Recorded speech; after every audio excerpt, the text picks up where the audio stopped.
The summer of 1984 was supposed to be like any other in my quaint Swiss hometown, peaceful mornings with the alpine breeze and evenings filled with the scent of fresh pastries from Mama's bakery. At 16, I was a shy girl, more comfortable with books than with people, dreaming of gymnastics routines I could never perform myself. Little did I know, destiny had a different plan for me that March. It was a crisp Tuesday morning when the envelope arrived, sliding silently through our mail slot. I was rummaging through school books, trying to find solace in equations and historical dates, when the envelope caught my eye. Its crisp white surface and unfamiliar return address intrigued me. Sliding my finger under the flap, I unfolded the single sheet inside.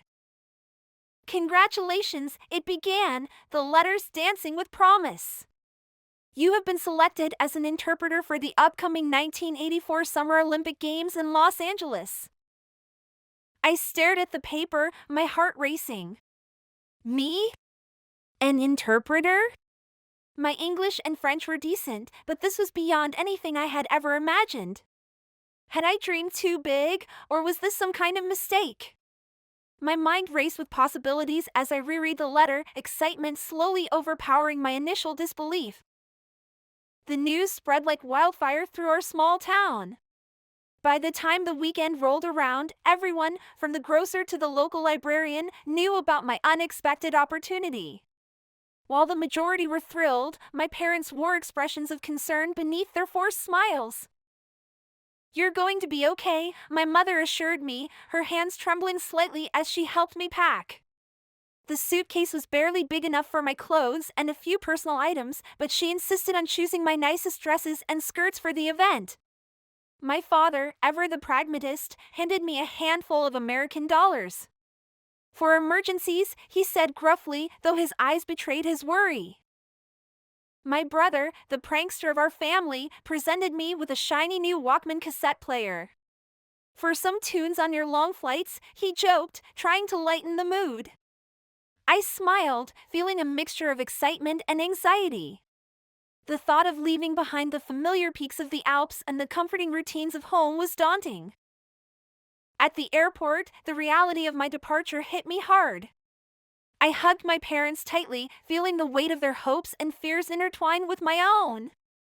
As the plane ascended, I watched our village shrink beneath me, the snow-capped mountains fading into the distance. Ahead lay the unknown, but also the promise of something extraordinary. Landing in Los Angeles was like stepping into a different world.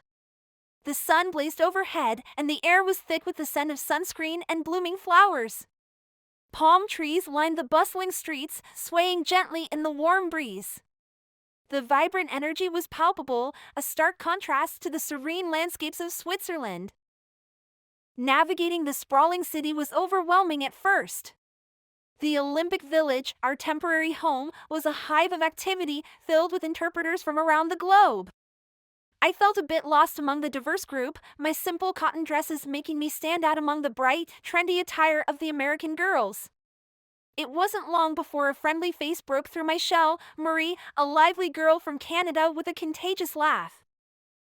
Marie took me under her wing, showing me the ropes and introducing me to the eclectic mix of personalities. Together, we explored the iconic sights of LA, walking the star-studded sidewalks of the Walk of Fame, savoring cotton candy at the Santa Monica Pier, and marveling at the glittering lights of Hollywood. Each day was a blend of interpreting at press conferences and practices, and evenings filled with laughter and shared stories. With each passing day, my confidence grew. The coaches and gymnasts began to appreciate my language skills, and I felt a sense of belonging in this bustling Olympic world. The initial intimidation faded, replaced by excitement and a growing sense of adventure. This was more than a job, it was a gateway to new experiences and friendships that I would cherish forever.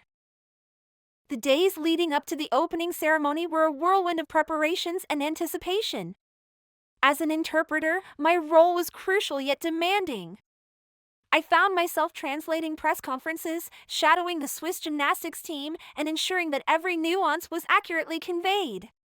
It was exhausting, but exhilarating, a dance of languages and cultures coming together in the spirit of competition. Marie and I spend our downtime exploring the vibrant city, our conversations flowing as easily as the summer breeze. We shared dreams and fears, finding solace in each other's company amidst the chaos of the games. Her stories of growing up in Toronto and her aspirations beyond the Olympics inspired me to open up more, to embrace the unknown with a smile. One evening, as we sat on the beach watching the sun dip below the horizon, Marie turned to me with a serious expression. You know, these games are more than just sports. They're about unity, about pushing boundaries. You're part of something bigger than yourself. Her words resonated deeply. Here I was, a small-town girl from Switzerland, playing a part in a global event that brought people together from every corner of the world. It was a humbling realization, and it strengthened my resolve to make the most of this incredible opportunity. As the opening ceremony commenced, the Colosseum was alive with color and sound. The Parade of Nations was a breathtaking display of diversity, each team's vibrant uniforms and spirited performances adding to the spectacle. I marched alongside the other interpreters, waving to the cheering crowd, feeling a surge of pride and excitement. Once the games officially began, my days became a blur of activity. Translating live commentary during the gymnastics competitions was both challenging and rewarding. The announcer's rapid-fire English play-by-play required quick thinking and flawless execution, ensuring that French-speaking fans could fully immerse themselves in the action. My voice echoed through the arena, bringing the twists and turns of each routine to life. In the Olympic Village, evenings were a time to unwind and relive the day's events. We gathered around TVs, eyes glued to the screen as legends were made: Carl Lewis's record-breaking sprints, Greg Louganis's flawless dives, and Mary Lou Retton's historic all-around gold. Each performance was a testament to human potential, and being part of it was nothing short of magical. Yet, amidst the glory, there were moments of heartbreak. The Swiss women's gymnastics team, with whom I had grown close, faced unexpected challenges. Their routines, once filled with promise, were marred by falls and errors, leaving them far from the podium. Seeing their disappointment was painful, a stark reminder of the thin line between triumph and defeat. Despite the setbacks, the spirit of the games remained unbroken. Marie became a pillar of support for the Swiss team, her encouragement a beacon of hope in their darkest hours. "One Olympics does not define you," she reminded them, her words a balm for their bruised spirits. It was a lesson I took to heart as well. Resilience in the face of adversity was a cornerstone of both personal and communal strength. The final week of the Olympics was a crescendo of emotions. I found myself more immersed than ever, translating near continuously as the competition reached its peak. The dedication and fearlessness of the gymnasts were awe-inspiring, their performances a blend of athleticism and artistry that left the crowd in awe.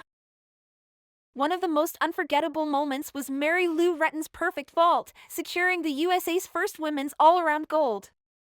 The roar of the crowd, the elation on her face, and the sense of unity in the arena were indescribable.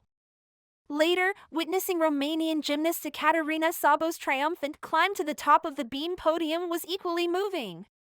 As I interpreted her heartfelt congratulations, I felt a profound connection to the athletes and the universal language of sportsmanship. These shining moments were more than just victories, they were sparks that ignited dreams in young girls around the world. They showcased the power of determination and the limitless possibilities that lay ahead for those willing to pursue their passions. As the closing ceremony approached, a bittersweet feeling settled over the Olympic Village. The friendships I had forged, the experiences I had lived, and the lessons I had learned were all coming to an end. Standing hand in hand with my fellow interpreters, we sang Auld Lang Syne, tears streaming down our cheeks as we reflected on the journey we had shared. Leaving Los Angeles felt like waking from a vivid dream.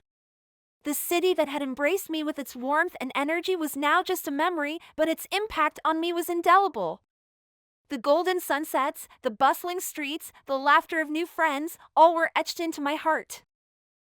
Back in my small Swiss town, life resumed its gentle rhythm, but I was forever changed.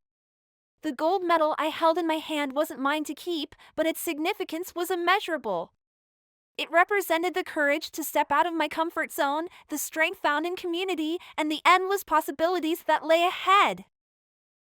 The summer of 1984 taught me that dreams, no matter how big or small, are worth pursuing with dedication and heart. It showed me the beauty of diverse cultures coming together in the spirit of competition and camaraderie. Most importantly, it revealed the resilience within myself, a resilience that continues to guide me through life's challenges and triumphs. As I look back, I am grateful for that magical summer in Los Angeles. It was more than just an Olympic experience. It was a journey of self-discovery, friendship, and the realization that even a small-town Swiss girl can hold gold in her hands if she dares to reach.